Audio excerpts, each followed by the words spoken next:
I'm going to show you how to make this eyebrow a little fuller, also to keep the color on much longer. So you're going to want to stick around and check out how I'm going to help you using myself as a model as well to show you how to make the brows look a little fuller. So stick around.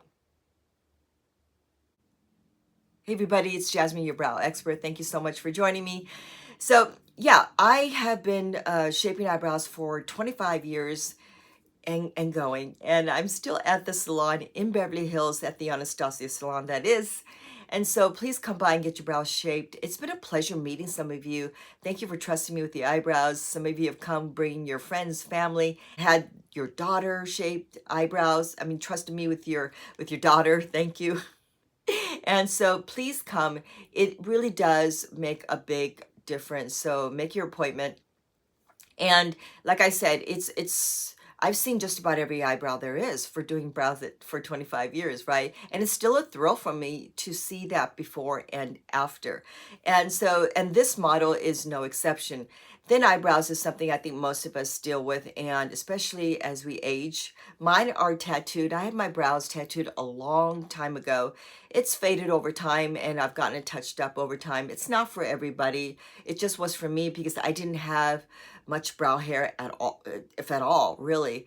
And so I often say, thank God I was a makeup artist, because then now I know how to just fill them in better, right? Okay, so yeah, it's not for everybody, but it definitely did help me. So that's why sometimes you'll see me looking a little different, right? With concealer over my eyebrows. And that's why I always say, please look at the model, not me, because my brows will look a little off. But I use myself as a model because I want you to see me holding the tools, which I think is important.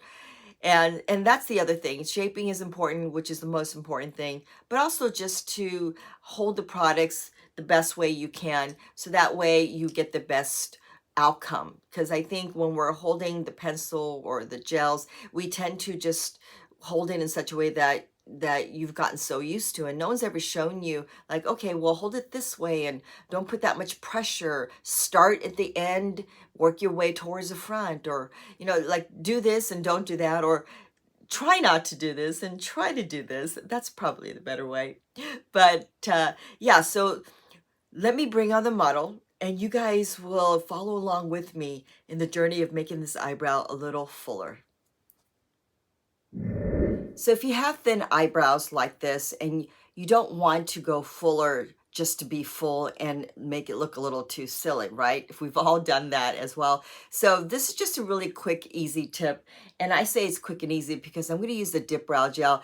It's like a mascara for your eyelashes, except it's for your eyebrows. If you haven't tried something like this, definitely check it out. Other products will be down in the descriptions, but I also tag the products so that way you could quickly purchase if you like. So, and all of these are by Anastasia Beverly Hills.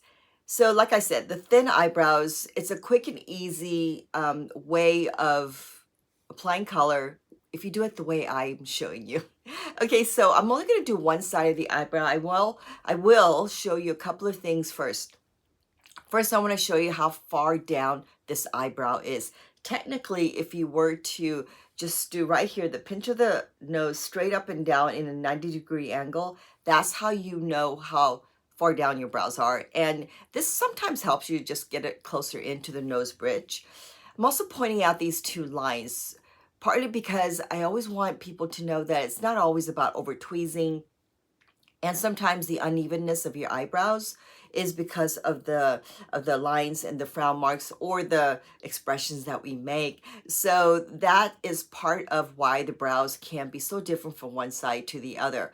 Keeping that in mind, so that way when you're filling them in, you're a little bit more intentional in how much further to go in or not too far out. Okay, so very important, right? I'm also going to fill in the eyebrows just to kind of give you an idea as to how much fuller it will go without, again, going too full. Now, don't worry, I did do the other eyebrow for the client, but I really want you to see just how much of a difference it can make just making simple little adjustments. Okay, so this is the goal. As you can see, it's not that much fuller than what she has, right? And so again, you also want full eyebrows to balance with your face. You don't want to just have a full brow just just to have it, right? And you have to work with what you have. You don't want to overdraw and make the eyebrows look overdrawn. That just ends up looking too silly as well. So this is the goal. And so we're starting brand new again. Okay, so I'm going to use the dip brow gel. I'm going to use my left eyebrow right here. My left eyebrow is not as fun as my right. Not fun, as good. That's what I meant to say. Okay, so you notice that I'm try not to go up in the front or in the middle first. We often will do that, right? We'll just go right here. But if you start at the end and work your way in reverse, you get this product inside the root of the eyebrows, especially if you have thick brow strands. It doesn't pick up the color as quickly and easy. And then right here, I want you to see that I'm intentionally dragging the brush forward because again, that front area, she doesn't have any hair, right? So I'm just intentionally scratching that. Part of the reason also, if I go from the end to forward, you're getting rid of the heaviest color here. By doing this, you're basically depositing heavier color, right? And so then as you get forward, it's lighter and lighter, so it doesn't get as dark and clumpy. Believe it or not, we're using the same color, or I'm using the same color that I used on her, on me. She has salt hair. Obviously, you can see that her brow hair is very salt. And so if you have this color and you're like, I don't want to go too blonde or red or warm, this is a really good color. It's called ash brown. So, and again, if you're just doing this, and then notice I'm not left-handed, but with this, with the brush, I can use my left hand. So I'm just going this way and just dragging it forward. Okay, and if you were using your right hand, you would hold it this way and just move it this way, like this. Okay, so, and your thumb is anchoring and holding the brush very carefully. Okay, so now we are going into the pencil. The pencil really does make a big difference because now this is where it gets very easy. Remember, you've now just applied a lot of that dip brow gel. And I don't know, you probably noticed this while I was rambling on. I do have a clear spoolie brush that I go over just to clear out. And I just realized I brought forward but this just really clears out any clump. Now the pencil is so much easier to apply because what you're doing is you're just going in and around. If you notice that I'm not just dragging the whole pencil back and forth, I'm just stepping inside in those little gaps right here, right there. I'm not actually just fully penciling in the eyebrow. So whatever the dip brow gel missed, that is what I'm just going inside here and there. And again, it looks so good.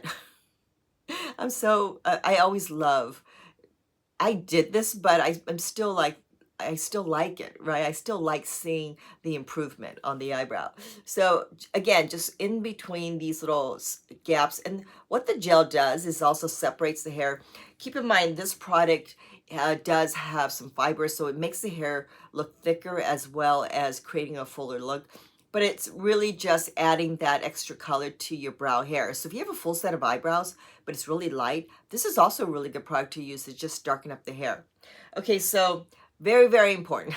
The highlighter is always important in my opinion, because if you go around the eyebrows above and below, you're just adding that nice clean look. Trust me, especially if you're just getting started learning how to use this, you're going to create some mess. So by having this highlighter and the brush 18, it really just helps you to look like a professional. How good is this before and after? Now, the before and after on one eyebrow. So I want you to just quickly take a look at this. I didn't point this out earlier, but the brow that I just did not do, it's pretty actually. You can see the eyebrow. She has enough hair. But right up in the front, it's very low, like kind of a very curved, rounded look. I like curved eyebrows, but if you have a brow like the one on her right and you just want a tiny bit thicker, you just go up in the top front area. Try that out and it'll just magically look better, fuller, without looking overly drawn. And I kind of did that with this eyebrow here. I dragged the pencil up, not dragging, just kind of scratch. and it's always a light pressure. Okay, so just also remember that, because you don't want to press really hard. Same with this dip brow gel, right? You don't want to press hard. You want to press light. That's what it's all about. So again, beautiful before and after. And I hope you got some of these really good tips, which is mainly the dip brow gel. So try this product out. I promise you, if you haven't, you will like the fact that even if you feel like you don't have much hair, like I said, she didn't have much hair, but just applying a little bit of texture and color just livens up the eyebrows. And that's why this little guy, the Brow Wiz, makes such a great team, because there are going to be areas where you feel like, okay, the gel didn't quite cover it, literally. So then that's when you just scratch a little bit of color here, a little bit over here. And so they make a great team, actually. So again, get these two if you don't have it, and see how good your brows can look without having it overly drawn. Now, again, this is my color and I did use it on this model. But if you want something that's just a little bit more universal, medium brown is very universal. It's like I can wear medium brown, most of us can, but if you're more on the blonde side, but kind of a medium light brown with some blonde highlights, soft brown or taupe will be a really good color for you. So, and the pencil again is ash brown. And I will write all of these products down, and also write down my lipstick, some of the things I used on my face, just in case you guys are wondering what's on her lips, what's on her face. I will tag that as well. And I said this on the previous video, the tagging is a little different with the YouTube. When I tag the products come up, but sometimes the color isn't quite what I want it to be. So this is why I will list everything for you. So thank you so much for joining me. I hope, again, that you did get some tips. Please give me a like if you like this video, and definitely give me some comments. If I missed something, if you have more questions about this particular video, please ask, and I will try to get to all the questions. Thank you for some of you mentioning where you're from, where you're watching from. That's always exciting, knowing that I'm reaching not just in this town, but outside of my little bubble. And so thank you for that, and thank you for sticking with me, and I will see you guys right back here.